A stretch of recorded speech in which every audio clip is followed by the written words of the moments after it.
Hello दोस्तों, आज की इस वीडियो में मोस्ट इंपॉर्टेंट क्वेश्चन पर बात करने वाले हैं कि टाइपिंग विद्रोह के कारणों एवं इसके प्रभावों का वर्णन करें। तो यहाँ पर देख सकते हैं, आपको मैंने समझाने के लिए यहाँ पर मैंने आपको ट्रिक लेकर रखा है, ठीक है, ताकि आपको बेहतर तरीक़ा से समझ में आ सके।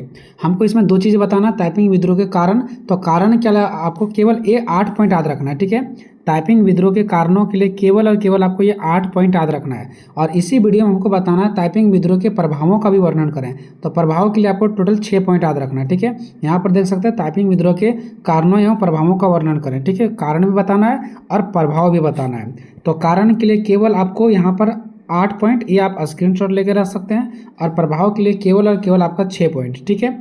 चलो अब थोड़ा सा ये समझते हैं दोस्तों कि टाइपिंग विद्रोह होता क्यों है, ठीक है, और ये टाइपिंग विद्रोह है क्या। तो यहाँ पर मैं आपको बता देना चाहता हूँ, जो टाइपिंग विद्रोह है ना, वो चीन में होता है। कहाँ पर होता है, ये सारा का सारा बात कहाँ का है, चीन का है।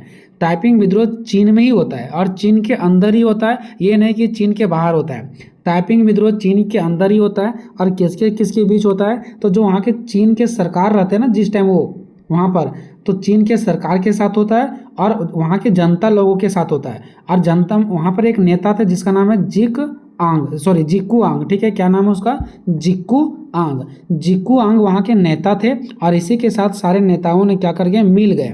और नेता प्लस में जनता, ये एक तरफ थे, और जो चीन के सरकार थे ना, वो एक तरफ थे। और यही दोनों के बीच में क्या होता है, लड़ाई होता है। मतलब अपने ही देश के अंदर, यानी कि चीन के ही अंदर ये क्या होता है, लड़ाई होता है। और आपस में ही लोग लड़ते हैं, जनताओं में और सरकार के बीच लड़ाई होता है। आखिर लोग क्यों लड़ते हैं, आखिर क्यों ये जो नेता है जिक्कू आंग और इसके साथ जनता मिल करके सरकार के प्रति लड़ाई लड़ते हैं। तो ऐसा इसलिए लड़ते हैं ना, क्योंकि वहाँ की जो सरकार थी ना, चीन सरकार, वो अच्छा काम नहीं कर रही थी।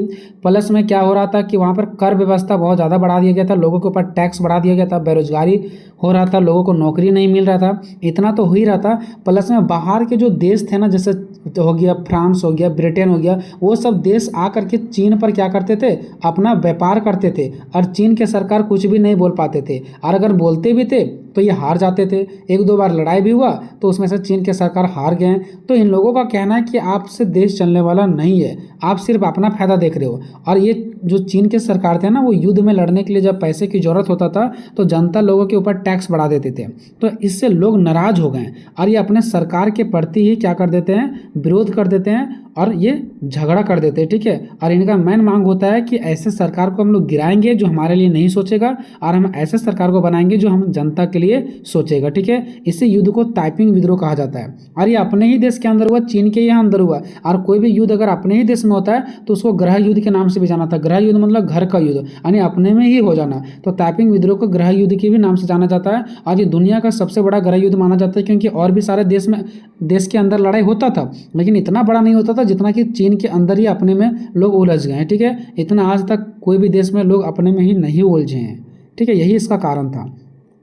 तो इसका कारण में हम लोगों को टोटल कितना पॉइंट, 8 पॉइंट याद रखना, ठीक है। कमजोर और भ्रष्ट सरकार, बेरोजगारी और भुखमरी की समस्या, विदेशी शक्तियों का बढ़ता दबदबा, भूमि समस्या, धर्म का बदलाव करना, सैन्य कमजोरी, अफीम युद्ध और कर में वृद्धि। ये 8 पॉइंट, और 8 पॉइंट पर हम चर्चा भी करने वाले हैं, आगे हम आपको समझाएंगे भी, ठीक है।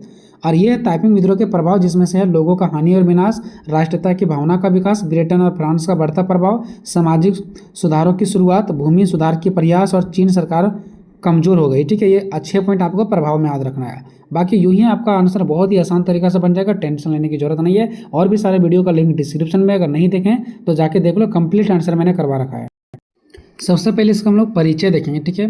टाइपिंग विद्रोह जो था वो चीन का सबसे बड़ा विद्रोह था। क्या कहा गया कि टाइपिंग विद्रोह चीन का एक बहुत ही बड़ा और घातक गृह युद्ध था। गृह युद्ध मतलब अपने ही में अंदर में ये युद्ध हुआ था, कोई दूसरा देश से नहीं हुआ था, जो 1850 से लेकर के 1864 तक चला था, ठीक है। 1850 से लेकर के 1864 तक चला। इसे टाइपिंग क्रांति या तो टाइपिंग आंदोलन के नाम से भी जाना जाता है। जो टाइपिंग विद्रोह है ना, ये इसको अलग अलग नामों से भी जाना जाता है, ठीक है। इस युद्ध को टाइपिंग क्रांति या तो फिर टाइपिंग आंदोलन के नाम से भी जाना जाता है। इस विद्रोह का नेतृत्व, मतलब इस विद्रोह को करने वाले मैन कौन थे, जिक्कू आंग नामक नेता थे। और इसी के साथ सारे जनता लोग जुड़ गए और करने लगे। ये चीन के ही नेता थे, ठीक है। इनको लगा कि सरकार हम लोगों के साथ गलत कर रही है, ना तो कोई युद्ध जीत पा रही है, दूसरा देश आकर के हमारे देश में लूट रही है, बेरोजगारी बढ़ रहा है, इसको दिखता ही नहीं है। तो ये नेता सामने आए जिसका नाम था जिक्कू आंग, और सभी नेताओं जो थे उसको भी मिलाया गया, जनता लोग भी मिले और ये आंदोलन करने लगे। और ये जो जिकुआंग थे ना, इनको पता था कि लोग हमारे साथ वैसे नहीं आएंगे, तो इन्होंने क्या किया, ईसाई धर्म अपना लिया ताकि लोगों को लगे कि हाँ ये नेता हमारे लिए सही है, ठीक है। तो इन्होंने क्या किया, ईसाई धर्म अपना करके एक नए आंदोलन की शुरुआत किया। ये ईसाई धर्म अपना लिए, पहले कोई और धर्म के थे लेकिन बाद में इन्होंने ईसाई धर्म को अपना लिया। आगे देखो, यह विद्रोह चीनी सरकार के खिलाफ था और ये विद्रोह अपने चीन के जो सरकार थे ना उसी के खिलाफ किया गया था, जिसका उद्देश्य उस साम्राज्य को उखाड़ फेंकना था, यानी कि उसके साम्राज्य को, जो सरकार बने हुए थे ना उसके साम्राज्य को, उसके रुतबे को, उसके शक्ति को उखाड़ फेंकना था। और नई सरकार जो जनता के लिए हो, और ऐसा सरकार बनाना चाहते थे जो जनता के लिए हो, ऐसे ही सरकार की स्थापना करना चाहते थे। यानी जो चीन के सरकार थे उसको उखाड़ फेंकना चाहते थे और ऐसा सरकार के निर्माण करना चाहते थे जो जनता के लिए हो, ठीक है। बात करते हैं, हजारों गरीब और मेहनत काश लोग इस आंदोलन में शामिल हुए थे। ये आंदोलन में तो नेता शामिल हुए ही हुए, इसके साथ साथ बहुत सारे गरीब लोग, मेहनत करने वाले लोग इस आंदोलन में शामिल हुए, क्योंकि वे सामाजिक अन्याय, भ्रष्ट सरकार और विदेशी शक्तियों के बढ़ते नियंत्रण, यहाँ पे मिस्टेक हो गया, नियंत्रण है, ठीक है, से परेशान थे। मतलब गरीब लोग, मेहनत करने वाले लोग क्यों इस युद्ध में शामिल हुए, तो इस युद्ध में इसलिए शामिल हुए क्योंकि समाज में अन्याय हो रहा था, लोगों के साथ गलत व्यवहार हो रहा था, सरकार गलत व्यवहार कर रही थी, यहाँ पर भ्रष्ट बढ़ते जा रहा था। लोग क्या कर रहे थे पता है, लोगों से अधिक मात्रा में सरकार कर वसूल रहे थे, टैक्स वसूल रहे थे, ठीक है। और विदेशी शक्तियों का यहाँ पर नियंत्रण बढ़ते जा रहा था, यानी विदेशी शक्तियों मतलब फ्रांस, ब्रिटेन, बाहर के देश यहाँ पर आकर के अपना व्यापार कर रहे थे और सरकार को ये चीज़ सूझ नहीं रहा था, ठीक है। और अगर ये इसको सूझा भी तो ये युद्ध होता है तो युद्ध में हार जाते हैं। तो ये सब चीज़ों को देख करके लोगों को गुस्सा पनपा और ये लोग आंदोलन कर दिए। अब इस टाइपिंग के विद्रोह में लगभग 20 मिलियन लोग मारे गए थे और ये सब चीन के ही थे, चीन को ही नुकसान हो रहा है, ठीक है, जो इसे इतिहास का सबसे विनाशकारी गृह युद्ध में से एक माना जाता है। यानी ये टाइपिंग विद्रोह में से 20 मिलियन लोग जो मारे गए थे ना, इसको सबसे ज़्यादा इतिहास का विनाशकारी गृह युद्ध कहा जाता है। और भी लोग मरे थे लेकिन अपने ही देश के अंदर, अपने ही देश में विद्रोह हो और अपने ही देश के लोग मरे, ऐसा पहली बार ऐसा हुआ था। और भी होता है अपने ही देश में, भारत में भी बहुत बार अपने ही देश के अंदर युद्ध हुआ है, लेकिन इतना ज़्यादा गृह युद्ध नहीं हुआ, यानी घर का युद्ध जिसको बोला जाता है, ठीक है। आगे देखते हैं, ब्रिटेन और फ्रांसीसी, यही दोनों एक ऐसा देश था जो चीन पर आकर के अपना व्यापार कर रही थी और चीन के सरकार के ऊपर दबाव डाल रही थी और चीन के सरकार को हरा रहे थे। बेचारे चीन की सरकार करे सो करे क्या, बहुत बार मना भी करने का प्रयास किया कि आप लोग यहाँ पर आकर के व्यापार मत करो, लेकिन इन लोगों की बात नहीं सुना गया और जब ये युद्ध अगर करते भी हैं तो युद्ध में ये हार जाते थे, ठीक है। तो क्या बताया गया कि ब्रिटेन और फ्रांसीसी ने चीन सरकार का समर्थन किया। अब देखो यहाँ पर होता क्या है, ब्रिटेन और फ्रांस के जो सरकार थे ना वो चीन सरकार को क्यों समर्थन कर रहे थे, क्योंकि ब्रिटेन और फ्रांस को पता था कि जब चीन की सरकार अगर रहेगी तभी तक हम लोग वहाँ पर व्यापार कर पाएंगे, नहीं तो अगर जनता लोग चीन के सरकार को हटा देगी तो हम लोग व्यापार नहीं कर पाएंगे, ठीक है। इसलिए ब्रिटेन और फ्रांस की जो सरकार थे वो अपना व्यापार को बढ़ाए रखने के लिए चीन को मदद करने लगा, यानी कि जो चीन की सरकार थे ना उसको मदद करने लगे, ठीक है, क्योंकि जनता लोग इसको दबोच रखे थे, जनता लोग आंदोलन कर रहे थे। तो ब्रिटेन और फ्रांसीसी ने चीन की सरकार को मदद करना शुरू कर दिए और इस विद्रोह को दबाने का प्रयास किया, जिसकी वजह से 1864 में इसका अंत हो गया। आखिर ब्रिटेन और फ्रांस चीन की सरकार को क्यों मदद कर रहे हैं, ताकि वो चाह रहे हैं कि यही सरकार बने रहे और इसी को हम बार बार हराते रहे और यहाँ पर हम व्यापार करते रहे। हो सकता है कोई दूसरा सरकार आ जाता, हम वहाँ पर नहीं व्यापार कर पाएँ, तो ये डर था, इसलिए ब्रिटेन और फ्रांस के जो सरकार थे वो चीन के सरकार को मदद कर रहे थे, ठीक है, जबकि जनता ऐसे सरकार को उखाड़ करके फेंकना चाहती थी। टाइपिंग विद्रोह के कारण देखते हैं तो इसके यहाँ पर टोटल 8 कारण आपको दिख रहा है। ये 8 कारणों को हम लोग एक एक करके अच्छे तरीके से एक्सप्लेन करेंगे। आप इस कारणों को कहीं लिख लें, बस यही पॉइंट आपको याद रखना कारण के लिए, बाकी वैसे ही आप जैसे मैं आपको बता रहा हूँ वैसे ही इसके बारे में आपको एक्सप्लेन करते जाना है, ठीक है। देखो, सबसे पहले हम बात करते हैं कि आखिर टाइपिंग का विद्रोह क्यों होता है, आखिर ऐसा क्या होता है जिसकी वजह से चीन के लोग अपने ही देश के अंदर अपने ही सरकार के प्रति विद्रोह कर देते हैं, लड़ाई झगड़ा कर देते हैं। तो देखो, चीन की सरकार कमज़ोर हो गई थी और भ्रष्ट भी हो गई थी, पैसा सिर्फ खाने जानते थे, जिससे जनता को न्याय और सुविधा नहीं मिल रहा था। जनता को न्याय और सुविधा जो मिलना चाहिए वो नहीं मिल रहा था। सरकार अपने लोगों की समस्या को समझने और उसका समाधान करने में असमर्थ थी। मतलब सरकार अपने लोगों की समस्या का समाधान नहीं कर पा रही थी, नहीं समझ पा रही थी। इसका फायदा विदेशी शक्तियों ने उठाया। अब चीन का फायदा कौन उठा रहे थे? दूसरे देश, बाहर से आकर के जो देश आते थे वो फायदा उठाते थे और वे चीन में अपना दबदबा बनाने लगे। कौन? बाहर से जो देश आते थे वो। तो इन लोगों को गुस्सा लगा कि बाहर वाले फ़ायदा उठा रहे हैं और हम लोगों को फ़ायदा नहीं मिल रहा, सरकार कुछ कर नहीं रही है। इससे जनता में गुस्सा और असंतोष की भावना फैल गया। आगे बात करते हैं बेरोजगारी और भूखमरी की समस्या। जब जनता में बेरोजगारी और भूखमरी की समस्या बढ़ेगा, लोग बेरोजगार हो जाएंगे, नौकरी नहीं मिलेगा, खाने के लिए सामान नहीं मिलेगा, तो गुस्सा तो उत्पन्न होगा ही होगा। ठीक है, तो चीन में गरीबी, बेरोजगारी और भूखमरी काफ़ी बढ़ गई थी। किसानों और गरीबों की स्थिति बहुत ही खराब थी। भूमि संकट और लगातार बढ़ता जा रहा था, और जो भूमि का संकट था ना, वो भी बढ़ते जा रहा था। भूमि का संकट क्यों दोस्तों?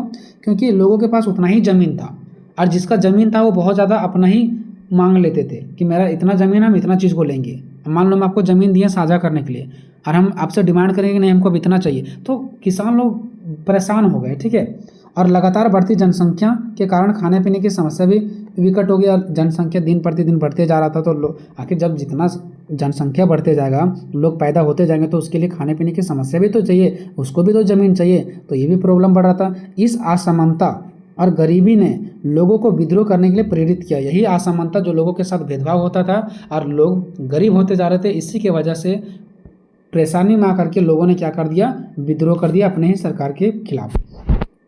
आगे देखो, विदेशी शक्तियों का दबदबा, विदेशी शक्तियों का बढ़ता दबदबा। ठीक है, जो बाहर वाले देश थे ना, उसी को बोला गया विदेशी शक्ति। तो बाहर में जो ब्रिटेन थे, फ्रांस थे, वो सब आकर के चीन में दबदबा बनाते थे, और यहाँ की सरकार देखते रहती थी। विदेशी शक्तियों जैसे कि अंग्रेज मतलब उसको ब्रिटेन को ही कहा गया। ठीक है, तो विदेशी शक्तियाँ जैसे ब्रिटेन और फ्रांसीसी ने चीन में अपनी ताकत बढ़ा रही थी, चीन में आकर के अपना व्यापार कर रही थी, और देश के मामले में हस्तक्षेप कर रही थी, और चीन पर अपना हस्तक्षेप भी कर रही थी, अपना रुतबा दिखा रही थी। चीन की जनता को यह बात बिल्कुल पसंद नहीं था।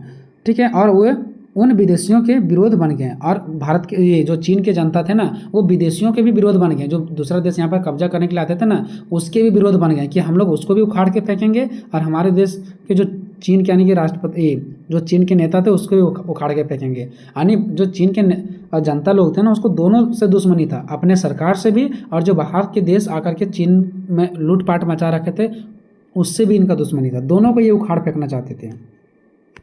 भूमि की समस्या देखो, किसान अपने ज़मीन खो रहे थे, यानी जो ज़मीन के पास, जो किसान के पास ज़मीन था ना, वो इनके हाथों से निकलते जा रहा था। क्यों? क्योंकि ये लोग बेचते जा रहे थे। कुछ तो दूसरों का ज़मीन था, वो अपना ले लेते थे, कुछ इनका ज़मीन था तो इनको मजबूरी में बेचना पड़ जा रहा था। ये लोग कर्ज लेते थे, जब कर्ज नहीं चुका पाते थे तो इसका ज़मीन को ही छीन लिया जाता था। उन पर अत्याचार हो रहे थे। ज़मीन की समस्या और शोषण ने किसानों को विद्रोह में शामिल करने के लिए प्रेरित किया। इनके साथ इतना ज़्यादा समस्या बढ़ गई, इनके साथ इतना ज़्यादा शोषण होने लगा कि किसानों ने मजबूरी में आकर के विद्रोह कर दिया अपने सरकार के प्रति ही। नेक्स्ट, धर्म का बदलाव करना। देखो, अब चीन के ही एक नेता होते हैं जो धर्म का बदलाव कर देते हैं। इससे जनता को बहुत ज़्यादा विश्वास होता है अपने नेता के प्रति, और नेता के बात को सुनते जाते हैं और सरकार के प्रति युद्ध कर देते हैं। ठीक है, ताइपिंग विद्रोह के नेता जो जिक्कू आंग थे, इन्होंने ईसाई धर्म को अपना लिया और समानता और शांति पर आधारित एक नया समाज बनाने का इच्छा जताई। इनका कहना था कि हमारे देश में समानता होना चाहिए, शांति होना चाहिए, जो कि सरकार नहीं कर रही है, इसलिए हम लोगों को एक साथ आने की ज़रूरत है ना। और वे निजी संपत्ति, जो लोगों के पास निजी संपत्ति था, बड़े बड़े लोगों के पास बहुत ज़्यादा संपत्ति था, समाज में जो भेदभाव था, अफीम की पता है ना, व्यापार होता था, बाहर से देश आते थे अफीम को लेकर के और चीन में बेचते थे, जिसकी वजह से चीन के लोग बीमार हो जाते थे अफीम का प्रयोग करने से। ठीक है, क्योंकि ये नशीला पदार्थ होता था।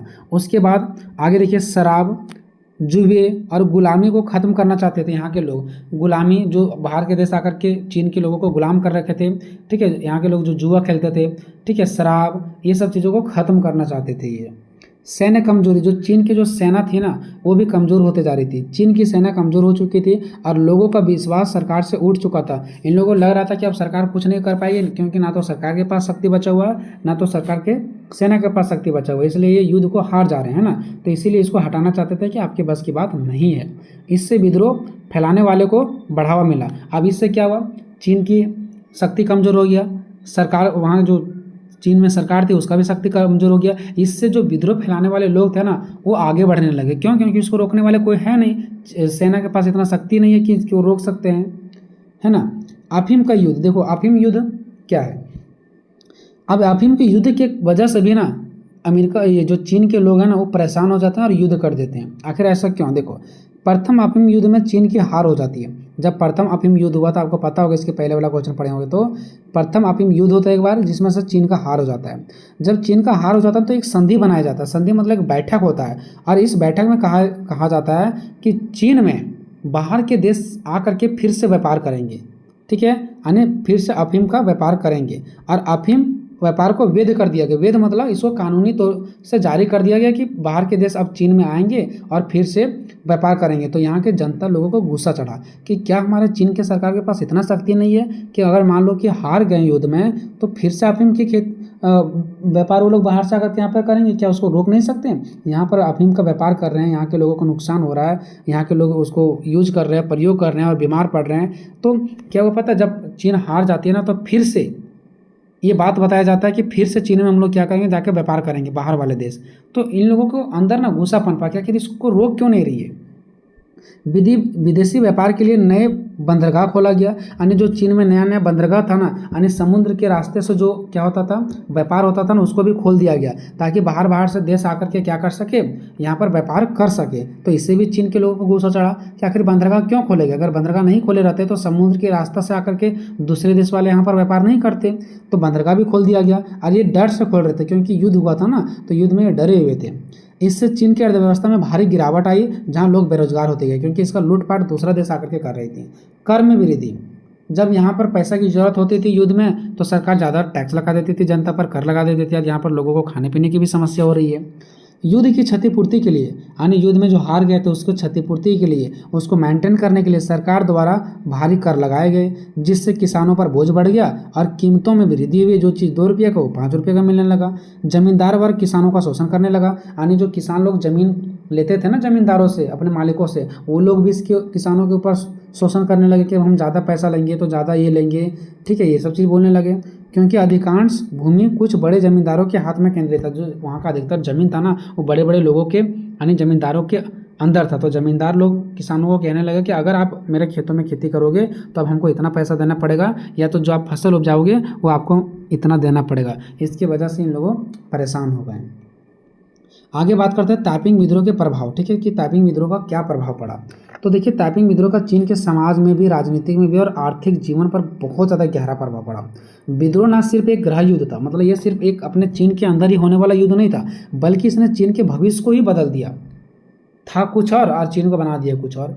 लोगों का हानि और विनाश हुआ, राष्ट्रीय एकता की भावना में विकास हुआ, ब्रिटेन और फ्रांस का बढ़ता प्रभाव, सामाजिक सुधारों की शुरुआत, भूमि सुधार का प्रयास, चीन सरकार कमजोर हो गई। देखते हैं, देखो जब लोगों ने अपने ही अंदर अपने ही देश के सरकार को गिराना चाहती थी और जब ये युद्ध हो गया तो इसका प्रभाव क्या क्या पड़ा। तो सबसे पहला प्रभाव पड़ा लोगों का हानि और विनाश, बहुत लोग मारे गए युद्ध में। ताइपिंग विद्रोह के कारण लगभग 20 मिलियन लोग मारे गए और यह चीन के इतिहास का सबसे जानलेवा गृह युद्ध माना जाता है, जिसने कई नगरों और गाँवों को भी बर्बाद कर दिया। कई नगर और गाँव के लोग तो वैसे ही उखड़ गए। दूसरा, राष्ट्रीयता की भावना का विकास, सारे लोग एकजुट हो गए, सारे लोगों के अंदर राष्ट्र के प्रति भावना आ गया कि हम लोग अब अपने गंदे सरकार को, भ्रष्ट सरकार को यहाँ से उखाड़ फेंकेंगे। तो विद्रोह ने चीन की जनता में एकजुटता और राष्ट्रीयता की भावना में बल दिया। लोगों में विदेशी शक्तियों के खिलाफ, जो विदेश शक्ति, जो दूसरे देश के लोग यहाँ पर आते थे ना, उसके खिलाफ भी, और जो भ्रष्ट शासन, यानी कि जो इसका भ्रष्ट सरकार थे उसके विरोध में भी आवाज़ बुलंद हुई। मतलब एकता में बल है, इसका प्रयोग ये लोग करते थे कि एक साथ एकता हो गए और अपने सरकार को भी, इसके साथ साथ जो विदेशी देश थे उसको भी उखाड़ कर फेंकना चाहते थे। तीसरा, ब्रिटेन और फ्रांस का बढ़ता प्रभाव। सबसे ज़्यादा चीन में जो ब्रिटेन और फ्रांस का ही प्रभाव बढ़ रहा था। इससे चीन के लोग नाराज़ हो गए कि ब्रिटेन और फ्रांस हमारे देश को लूट रही है और चीन की सरकार बैठी हुई है।